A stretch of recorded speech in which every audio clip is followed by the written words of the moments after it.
All eyes are on the Fed for Wednesday as the new statement and economic projections come out. I have Brian Barnier of ValueBridge Investors with me today. Brian, thanks for being here. Glad to be here. So what are investors missing in the language of the Fed lately? It's really all about listening. Remember, the words for the Fed are gradual and data-driven. It's almost like we're putting together a Super Bowl party, at your house, and I say, I'm going to bring all my friends, and we're going to take up a kitty and give you money. We want you to do it up big. And we get there and you said, oh, we've been really efficient here. We've got stale popcorn and we've got this TV that's now 12 inches, so it's really energy efficient. It's not growth. It's not top line.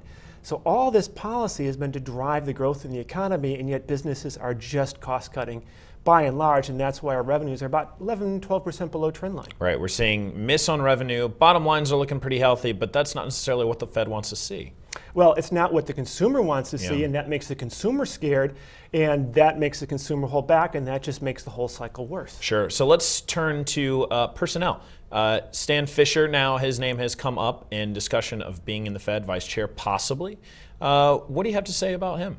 Fascinating guy. I mean, he co-authored the textbook that first turned me on to macroeconomics. He was Ben Bernanke's professor of macro. He's very policy-centered, has a historical sense about him. So he's really going to bring some gravitas, especially having been governor of the Bank of Israel in as well. And just so many people say, well, what does Stan Fisher say? And now we're bringing this institution onto the board of the Fed. Very nice touch. What's the one biggest thing he brings to the Fed if he does in fact come? It's that continuity, it's that sense of history and what's not worked and what will work, because they're in testing ground on all these new tools, and that's going to be very important. All right, Brian Barnier, as always, thanks for being in studio with us. Glad to be here. For TheStreet, I'm Deaux.